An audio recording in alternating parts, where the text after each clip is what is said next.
What are the most common things that you think people carry? Books, okay, of course. Go to school. Food, okay.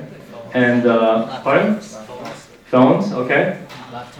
Laptops, yes. You can't live without a laptop. Water bottle, what else? That's about it, right? So it sounds like water bottle, food, books, tech products, phones, or notebooks. And so that's really useful because you finally get to learn something about them before you start designing something for them. And so what you went through is the process of first doing a little bit of investigation about your user base. Who uses a backpack? And then what do they need? And this is part of that thing about a design process that usually people get stuck on, is when you ask people a very simple question, they usually overcomplicate it. So for example, the question, how many engineers does it take to change a light bulb? You have all kinds of answers depending on their careers and profession, right? For example, none, because they're all too busy trying to design a perfect light bulb instead of changing it. B, only the one with the instruction manual, right? Because he knows how to do it. 1, but she insists that the way she did it was distinctive. Or 3 of them. 1 to hold the ladder, 1 to hold the light bulb, and the 3rd one to interpret the foreign text in the manual. So how many do we need? We may actually need none, because if you look from a designer standpoint, you're thinking outside of the box. You may not need any, because you can have other options. You can just open the door, let the natural sunlight come in. You don't even need a light bulb. You can buy a new light, maybe an LED one, so you don't ever need to change it again for like 10 years. You can move to LA, California. If you complain that we're being too rainy, too dark, you can light up a candle. So those conclusions don't come easily until you start empathizing your user. When you look outside the box, and this is your opportunity that only arises from this process. And so what are the needs? Needs are human, physical, and emotional necessities.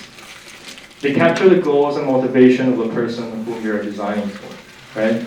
And so when you're trying to capture the needs, try to use verbs, not nouns, right? The opportunities that you're trying to identify. So for example, do they need game? Like for example, if you're designing a game for someone, you're not saying like they need a game. That's a noun, right? What they actually need is the need to entertain or the need to play. So the same goes for a ladder. You don't need a ladder to reach higher. You need to reach higher, right?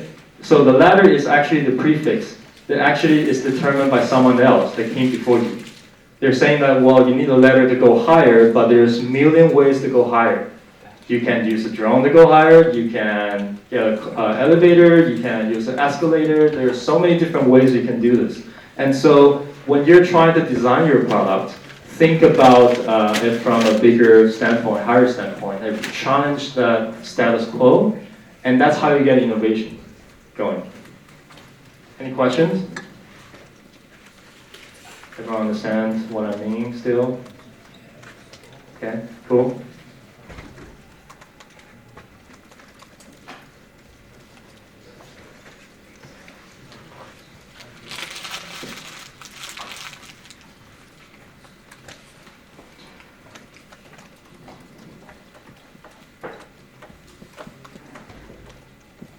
So, because of time, I was originally going to ask you guys to do another round of investigation, but it seems like we only have like about 10 minutes.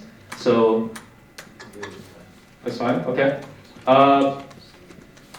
Can you guys now switch partner and think about what are things you're trying to do more in depth, right? So using what I told you guys earlier about needs. Describing the insights using needs, and then what they feel and what they're trying to achieve emotionally when they're using the product. And then you want to create a problem statement. For example, John needs a way to carry books in a way that makes them feel knowledgeable. Or there's a million ways you can write this. John needs a way to get hydrated in a way that makes you feel cool. Then you can see how like that frame suddenly changes from just being a functional product to something that's innovative. So I'm going to give you guys 3 minutes to do the first part.